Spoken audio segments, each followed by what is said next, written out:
এদেশের জনগণের ভাগ্য উন্নয়নের জন্য, এদেশের গণতন্ত্রকে শক্তিশালী করার জন্য, 2024-এর ছাত্র গণ অভ্যুত্থানের শহীদদের প্রত্যাশা পূরণের জন্য, জন আকাঙ্ক্ষা পূরণের জন্য আগামীতে আমাদেরকে ধানের শীষের পক্ষে একটি ভোট দিয়ে বিএনপিকে রাষ্ট্রীয় ক্ষমতায় এবং রাষ্ট্র পরিচালনার দায়িত্বে আনতে হবে ইনশাআল্লাহ। তাহলেই এই দেশের মানুষ দেশের শক্তিকে পাবে।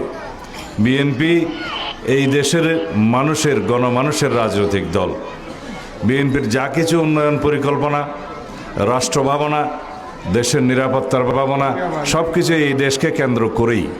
সুতরাং আমরা যারা ধানের শীষের প্রতীকে নির্বাচন করছি, আমাদের দেশবাসীকে অনুরোধ করব ইনশাআল্লাহ ধানের শীষের প্রতীকে ভোট দিয়ে বিএনপির প্রার্থীকে সমস্ত জায়গায় সারা দেশে আপনারা জয়যুক্ত করুন। ইনশাআল্লাহ বিএনপি সেই রাষ্ট্র বিনির্মাণ করবে, সেই শক্তিশালী গণতান্ত্রিক রাষ্ট্র বিনির্মাণ করবে যার প্রতিশ্রুতি আমরা দিয়েছি, যার আকাঙ্ক্ষায় এ দেশের শহীদরা রক্ত দিয়েছে, গণ অভ্যুত্থান সংগঠিত হয়েছে। খোদা হাফিজ। বাংলাদেশ জিন্দাবাদ।